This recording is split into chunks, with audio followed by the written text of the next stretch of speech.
Today on the White House Brief. Job eliminated. They've been bullied silent. So the technology that put men on the moon, right, is being taught to India. When big tech companies don't outsource jobs, they use what's called an H-1B visa and they ship foreign labor into the United States to do the jobs that we're told Americans won't do. Well, no, it's not that Americans won't do it. It's that American workers won't do it at the price of cheap foreign labor. People who are taking our jobs for half the pay. And I can't compete against someone at that level.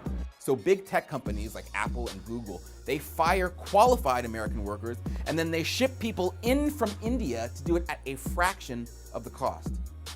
Well, the Americans who lost their job to these foreign workers are speaking out. And last week they held a rally outside the White House to express their anger.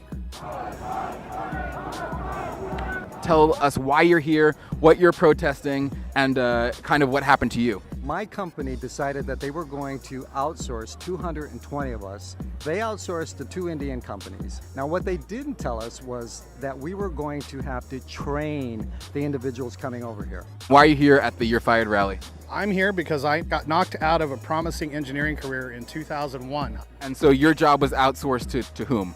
My job was outsourced to 4 new Indian graduates. If I wanted to keep my job, I had to sell my house where I was living, move to San Jose, take a pay cut, or I would be replaced. I balked, and I got replaced. And I could not find a job in the industry after that. What really stuck out to me here was not only that these people are being fired, but these companies actually look their employees in the eye and they say, oh, by the way, before you go, please show the person that we're replacing you with how to do your job. Watch. I had to train my foreign replacement, 1,400 of us in a Fortune 500. My wife was directly affected.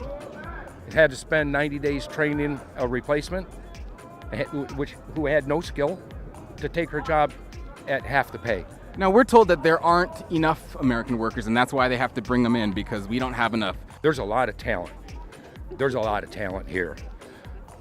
I see our jobs being replaced, and the wage scale is the differential, not the skill level. There's plenty of people coming out of universities with high skill. They should be employed.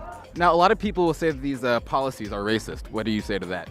People say that I'm against Indians. I'm married to an Indian woman who's a Hindu. I am not against Indians. I do agree with these things, and that I think that we should support other people, but America first. That's what I believe. You can definitely feel the urgency out there. These are people who have lost their jobs and who are wondering how they're going to feed their kids, their family, how they're going to pay for their illness.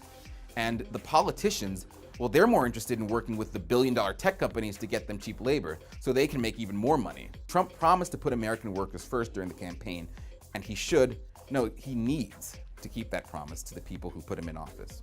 I'm pleading with you, President Trump. Please turn this around for us. And that's today's brief.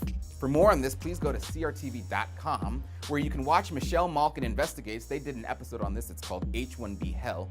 She speaks to the organizer of the rally. Her name's Sarah Blackwell, and our very own Daniel Horowitz about how big, giant tech companies are hurting the American workers. They're absolutely more of an expert on this than I am, so it's really fascinating stuff.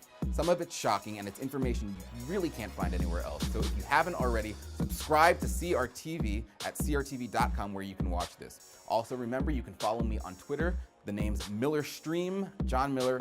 I'm with CRTV. Thanks for watching.